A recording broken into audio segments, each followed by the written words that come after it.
Bakmak neymiş korkuyor yani. Çok güzel. Mesela korkuyor. Bizim ayıp bir yaklaşık 5 metre, 1 dönüm, 2 dönüm, 3 dönüm. Geldiler bir hakkınızı ve hakkınızı da vermediniz. Ben bunu biliyorsunuz bir 6 yıl önce bu set yapılırken Bir şey dedi ama diski açılmadan yaptı dedi. herkes Yerin verecek.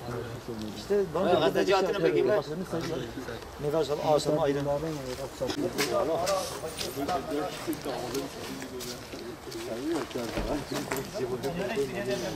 Acaba neredesin? Abdüm buraya geldim baba.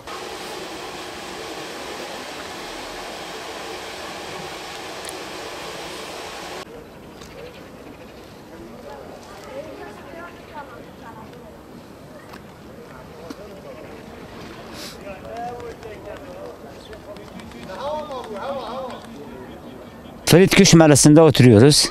371. sokakta 13'te oturuyoruz. Burası Diski Genel Müdürü Nadir Bingöl geldi. Dedi kanal havada götüreceğiz. Biz dedik kabul etmiyoruz. Dedi dilekçemizi de her şeyimizi verdik. Ondan sonra adam dedi benim hesabıma gelip böyle götürüyorum. Ben havada götüreceğim.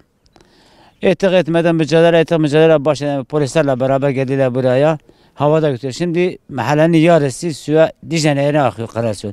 Yazın, kışın biz penceremizi açamıyoruz kokuda. Sivrisinekte duramıyoruz. Yetkililere sesleniyoruz. Diski Genel Müdürü'ne sesleniyoruz. Gelsin buna bir çare bulsunlar.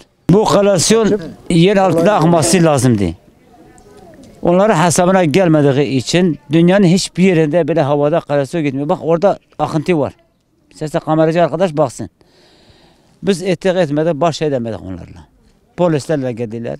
Ona masrafta kaçmak için yer altında götürmediler. Yani şimdi dünyanın nereye giderse gidin böyle havada kanal gitmiyor. Kaç tane ev yıkılacaktı. Masrafta kaçmak için havada götürdüler. Bazı evler içinde de geçiyor. Hatta benim evimin içinde geçiyor ben. Bak görüyoruz. Kameracı arkadaş baksın. Evin içinde geçiyor. Yetkililer sesleniyoruz. Buna bir çare bulsunlar.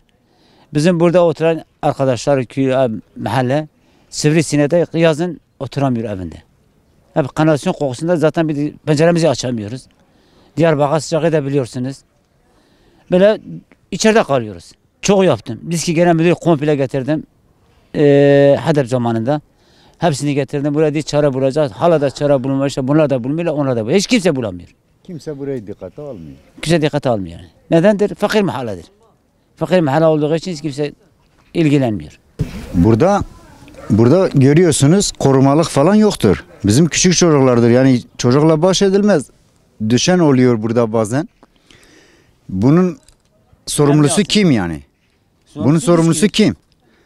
Şimdi bir çocuğumuza bir şey olsa ne yapacağız? Böyle bir şey var mıdır yani? Dünyada böyle bir şey yok. Dünyada. Değil Türkiye, dünyada böyle bir şey yok.